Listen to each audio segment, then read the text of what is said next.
Hey folk of the forest, Stevie here from Northern Wilderness Bushcraft. Today I am stuck in the house, bored senseless as I wait for delivery, you know the score. So I've also got to do loads of emails and boring rubbish in the office, which is doing me head in. Sadly though, can't play in the woods every day because you do need to pay the bills. Now, I thought while I'm in the house and I'm waiting for this delivery to be done, I might as well do a video. I was going to do this video today anyway. Today's the 1st of November. Weather actually is really, really good. Sun's out, a little bit cloudy, but it's dry. And I would have loved to have been in the woods today, the forest, to be able to take you guys on a bit of a trip and show you what I was going to do. It's autumn now, coming into early winter. I thought I might as well feature the stuff I would take on a winter camp with me. I do recommend this stuff, but also at the same time not endorsed by anybody on any of this kit I'm showing you. It's just stuff that I've narrowed down throughout my years of bushcrafting to what I find useful and I can use, including my clothing, to what I wear and everything else.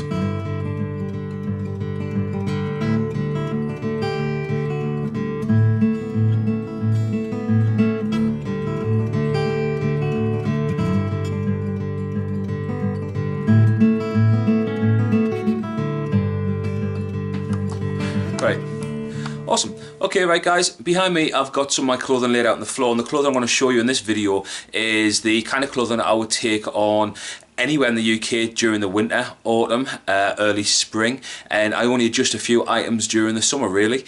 So what I'll do is I'll show you what clothing I like to use. If you're not sure about what kind of bushcraft clothing to get into, or what kind of clothing you want to be in the forest, these items can cost a lot of money, so it's up to you what you have. Hey guys, so the next part I'm going to talk about here is, the first part I'm going to talk about is your underwear. Don't know if many people talk about underwear on YouTube, but in bushcraft and survival, it's something that I suppose you should really touch on, because this can be the difference between having a pleasurable experience in the woodland when you're going out wild camping or whatever, or in the wilds, to having a terrible one where you're chafing, you're itching, you're wet, you're cold, you're miserable. Even worse, you get hypothermia, and the worst case scenario, you die. Not because your underwear, because your layering system's wrong and the clothing's wrong. So as beginner bushcrafters out there, people looking into getting into it, finding information, these are some of the things that I recommend for clothing. So first of all, let's have a look here. I'm going to start with Nike Dry Fit. These here are the boxer shorts that I'd wear. They're a normal size boxer short, the Nike Dry Fit version. These are 90% polyester and a thing called elastic or something. Basically it just means they're stretchy. They're really tight hugging pants. They're really, really good for performance. They remove the sweat from your body, they stop you from chafing, and anything that's used by a pro athlete can be used by us pretty much. I find this better than the military equipment. The military stuff I find expensive, and I find it doesn't quite give the performance to what this does.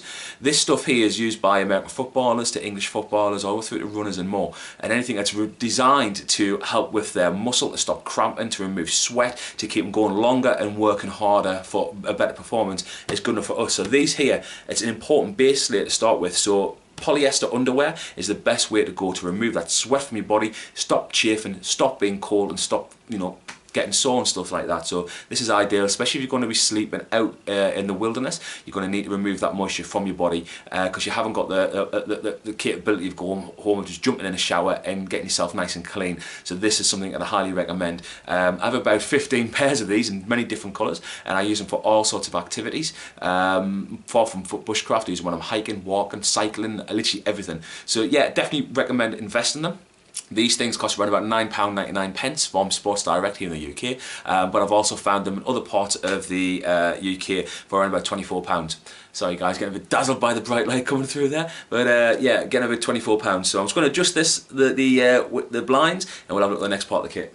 So the next thing I want to look at, guys, is what goes on after my boxer shorts, if you like. So if you imagine there's your Nike Dry Fits on. Next thing is I'm going to use some polyester socks. Now these polyester socks are ideal because polyester socks go in between your wool socks and your boots. Obviously these are the first layer, these are base layers, same as the boxer shorts. These allow the foot to be able to move inside. So if you imagine, here is your wool sock, here's your polyester sock. When you're walking, it allows it to move freely, where this would normally be your skin rubbing against the wool sock, and this will cause irritation, blisters, things like that. It can chafe and other things. But this doesn't. It moves the moisture away from your skin into the wool, and the wool, even when it's wet, will stay warm. This is the key important thing to understand about wool. Even when it's wet, you're warm. It will dry, takes longer to dry, but you're warm. That's the main thing. You're not going to get a serious hypothermic situation if you've got a decent bit of wool layer on you. So this helps move away the sweat into this, and this then keeps me warm and also insulates my feet. So wool socks, polyester base layer sock. Very important, try it out during the winter, it works absolute charm. If you're going to sleep in your socks, make sure you change these, of course, before you go to bed. Do not ever, ever, ever, one rule you have is never ever sleep in your socks, because you will have the most miserable night's sleep. Your feet will be cold, you will start shivering, you'll wake up, and when you're shivering, that's your body using energy, and if you're using energy, that means you're going to be tired, that means you're going to be lethargic, that means you're going to have a crappy experience. So always make sure you change your socks. Even better still, do what I do. I use no socks, but I have a decent warm sleeping bag, which we'll cover in a different video. So there's your socks. Next thing I would have under my clothing would be my base layers. This base layer here, normally I would use Nike Dry Fit clothing. This one here is a military version, and these are long johns, if you like. I'm not sure what name these are, but I think these cost us around about, it says Cool Air Design by Gillett. But these here are long johns, so long thermal polyester leggings, if you like, that go underneath my clothing. These are 100% polyester, and again, these do what the Nike Dry Fit clothing does. It removes all the moisture away from your body. Again, moving that out away from your body, keeping you dry, but this is also a thermal layer keeping you warm. Often use Nike because I find these a little bit baggy and a little bit loose, where the Nike Dry Fit leggings embrace the legs. They work really good with the muscles, stops from pulling muscles, things like that, and the change in temperatures and climates that you're dealing with in the wild. So if you've been walking about all day, you've been hot and so, then you've been sitting down for a while, and you start getting cold, and all of a sudden you need to move quickly for some reason, that's then when you can pull muscles. Having the Nike Dry Fit I find works better than this kind of stuff, but this is something that I will use as well. Top layer, again, I would use, this is the Nike Dry Fit Pro top, this one here, okay, and it's a long sleeved thermal top, and this works again, exact same layer. So this is my base layer again. This is moving away sweat from my body. Very important around the organs, keeping my body warm, the upper part of my body, my stomach, my chest, everything back, all insulated and warm, but yet allowing my arms and other things to breathe. Also it keeps away biters as well, nasty insects that want to eat and chomp on your flesh, keeping stuff like this, which is cool. I find in the summer I can actually just walk around with this on, and it keeps my arms protected, keeps the sun off me, it's got a UV protection on it, and keeps me protected as and from what I need from the environment. No good though if he's going to walk about in an environment and be walking through bush wearing just this, because you're going to get prickles and you're going to get hurt. But it is ideal for around base camp and other things like that. Next thing after that base layer, I would have my Fjallraven pants. Okay, now these ones here, I don't know if it tells us on here, I know that these guys have been going since the 1960s. These ones are a men's, it says US 37, EU 54, so I think it's a size 37 pants or 36 pants waist. Pretty much they work. I've got a 511 tactical belt on there, and this is just to keep the pants up in place kind of thing, but I can't recommend these enough, guys. These pants here, I've been using these for the past 10 years, and I've got 7 pairs of them, and literally I've only used I think 2 pairs, the rest are sitting there brand new in the wrappers, and the reason being is that they're just so hard wearing. I've been all over the UK, I've been all over Europe in these, in every kind of condition. I've been in -30s all the way through to the hottest days, and these pants are so hard going. I've walked through blackthorn forests, literally been cold up, and these pants work perfect. I use them as a guide when I'm touring. I use them all over the place, and I can't recommend these enough. Yes, they were a little bit expensive. Yes, they might cost you about £100, from £70 to £100 per pair of pants. You're thinking, whoa, that's expensive. However, be pound smart, not penny smart. Penny smart means a person that'll pinch the pennies, they spend 30 quid on a pair of trousers, they'll be dead within a year, ripped to bits, knackered, crutches ripped out of them, knees are going on them, whatever, and then they're getting tossed in the bin. You've got to go and buy another pair, and you keep on buying all these pairs of pants, and eventually it costs you more money to keep doing that than doing this way. This is why, generally, this is what I explain why rich people stay rich and poor people stay poor, is because they don't use their head. And it's very simple. Invest in quality. If you're going to buy something and you can afford it, if you can save up for it, if you can't afford it, save for it. You know, work hard and save. If you can put a couple of quid to one side, 50 pence to one side of 5 or whatever it is, save for these things if you want to do it and you want to get into them. And I find that these here are an investment. I only got these for $79.99, I think it was, from Google. If you go on Google and put Barents Pro trousers, Fjallraven, you will find them online, and you can get them from like $79.99 onwards. You can get them cut to length. They come as a raw material. This is the raw length, where you can cut the bottoms. I like the raw length because I like to mine have a little bit bag on the bottom of them, and I just kind of pull them up a little bit, and they look cool around the boots. They tuck in really well. You can get other ones which are cut to length, which have a press stud on the bottom as well. So there's a few different versions of this you can get, but it's up to you which ones you want to go for. But I recommend putting these in. I mean, these particular pants I've got right now, I believe I must have been using this particular pants for about the last 4 years at least, easy. And yeah, fantastic. I use them all the time everywhere, and they're still hard going. There's not a tear, not a blemish, not a scuff, and they look brand new. If I just unroll them a little bit, you can literally see, I mean, the knees, that's the knees. I'm up and down on the floor with them all the time. They're slightly mocked, but you know what I mean. These, you know, they're absolutely solid. The bottoms, where they get muddy and wet and tramped on, absolutely solid pants. Loads of pockets on them. They've got the side pockets here. You've got a large pocket on the side here. Inside you get a mobile phone pocket just inside there. There we go, see that? There's your mobile phone pocket, it's like a mesh material for your mobile phone on one side. On the other side you get an axe pocket. So I'll show you this here, there we go. There's your axe pocket running through there, pops to the bottom and top, so you can put an axe through there. Also another two double pockets here on the side as well. One large deep pocket and one massive pocket, which is this one, then one slightly smaller pocket on the side there. You get two decent sized pockets on the top of the trousers going all the way down inside, and I'm on about decent sized pockets. They are really good length pockets. Material wise, outstanding. I love these, honestly. I absolutely adore these pants. I want to buy some more. I've got loads of them, but I keep buying them because I keep thinking, oh, I'll get some more when I see them on offer, and every time I see them on offer I'll grab a pair. That's why I've got so many of them, but I guarantee I'll probably be wearing these till I die. When I'm old and decrepit, I'll have my Barents Pros on, walking through the forest and everything with me cane and everything, and I think these pants, they'll be probably not selling by then, I don't know, but I'm gonna still have them because they are outstanding. So recommended. Get yourself some of these guys. I might show you these once they're on. You probably see me walking around them, but I'll show you when they're on and what they're like. Okay. So make sure you get your sizing right though, because they're in European sizes. Even though the UK is Europe, we have a different sizes. We work by inches. So like that's a size 36 inch waist, I believe. It's a 52, whatever it is in EU countries, and it's 37 in America. Now, after that, I would have my next base layer, which will be my t-shirt. I do not wear cotton t-shirts unless I'm not going to be out over a long time period.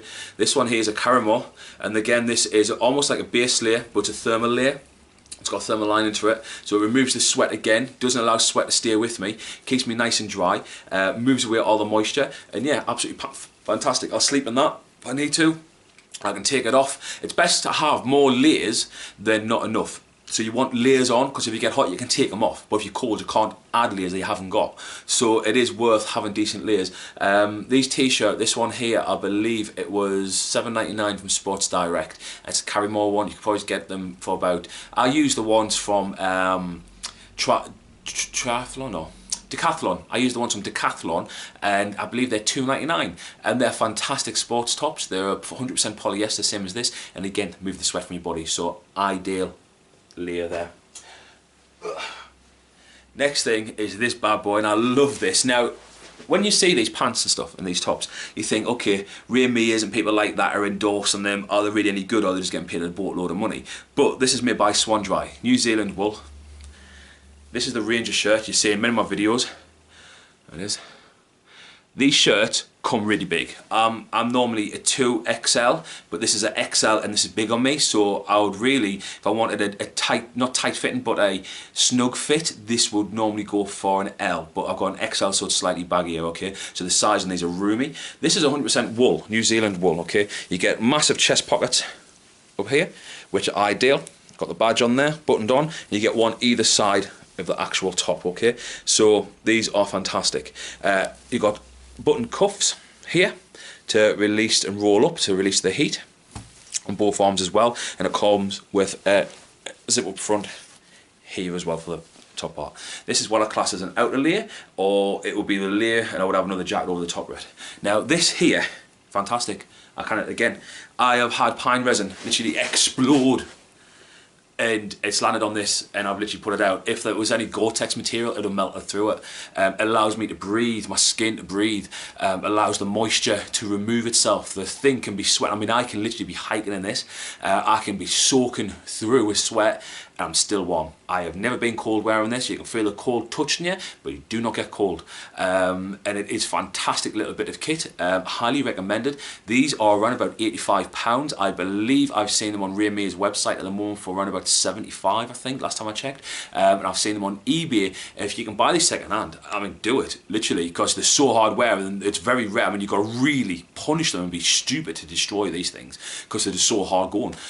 This one here, it's been through every kind of hedge and thicket you could possibly think of. The amount of stuff and abuse and the amount of packs it's been stuffed in and out of over the years, and it's keep going. And this one here's got probably be about, again, this one's about 4-year-old, maybe 5-year-old tops, something like that. And I use this every other day, so it's absolutely solid.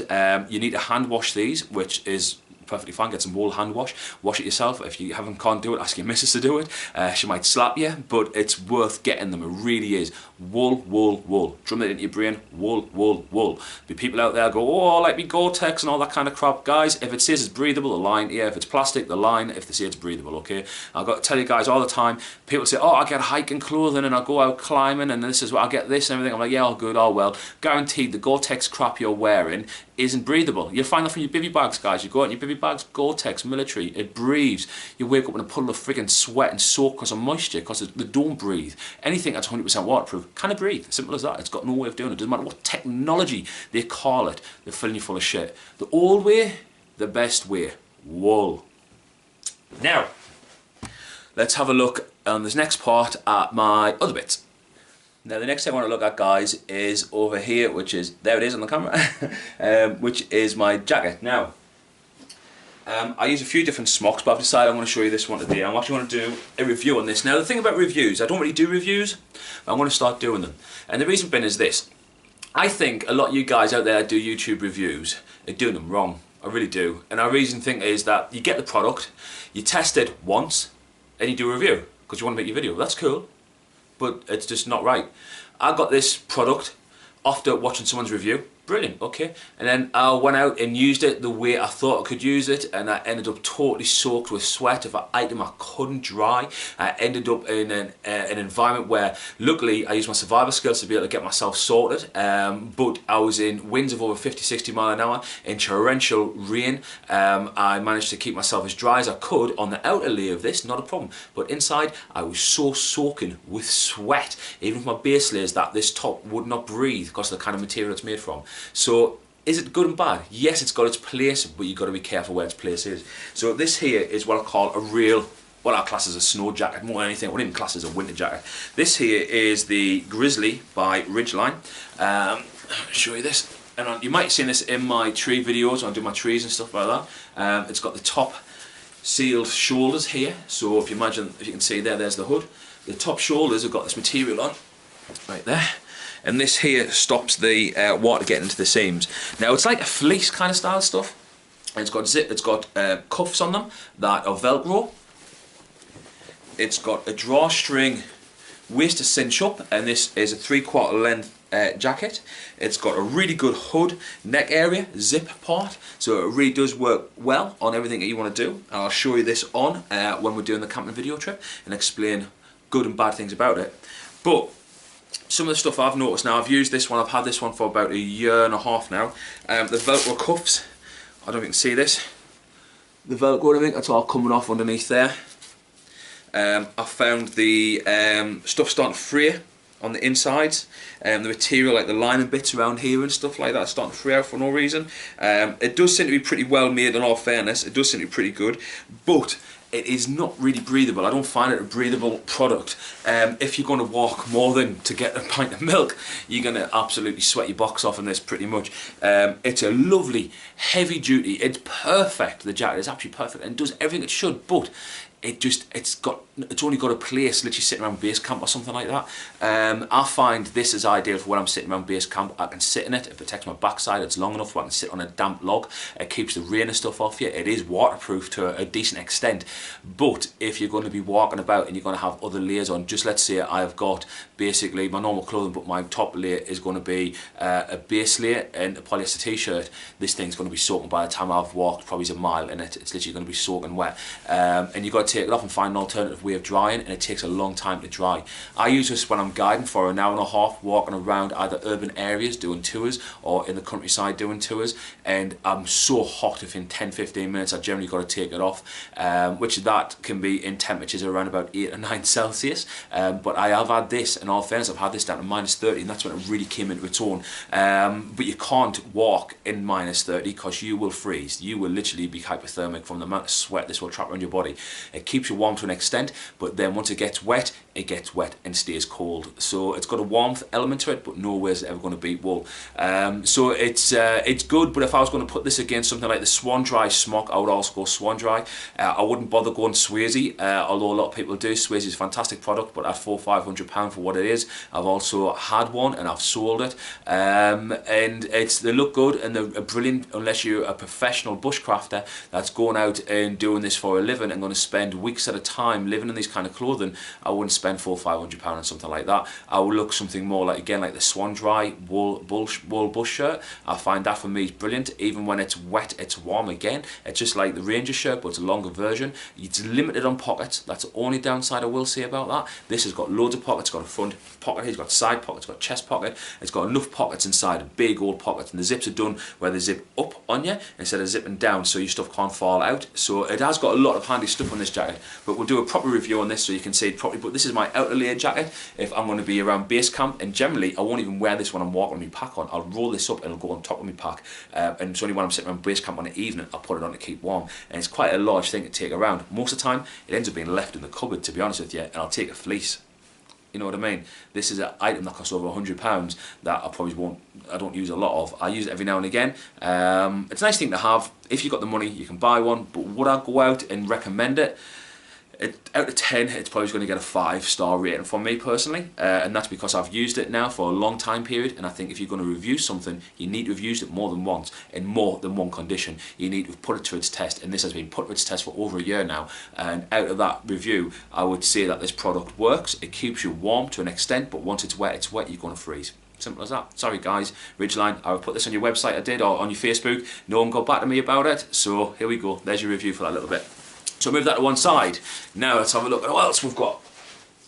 The next things that I'm going to have, obviously, for my other final layer is going to be my booties.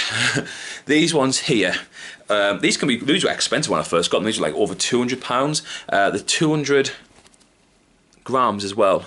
It's just a coincidence, but 200 grams in weight. They're a nice waterproof boot. These ones here have a Gore-Tex inner side section. As you can see, got this what I call disco boot silver inside. They are breathable to an extent, but I still find my feet get damp, moist and wet, and if I'm around doing a lot of things, they do get cold. You've got to change your socks at the end of the day to make sure you stay warm.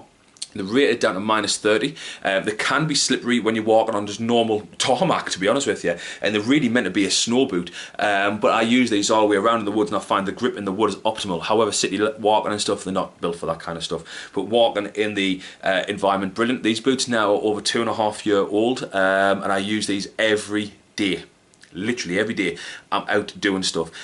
If I've not got these on, I'll have an old pair of trainers on because I'm not in the woods. But when I'm in the woods, which is almost every day or every other day, this is what I'm using, guys. 2.5 years. Yeah, they might have cost me over 200 quid. Today you can pick these up around about 90 odd quid.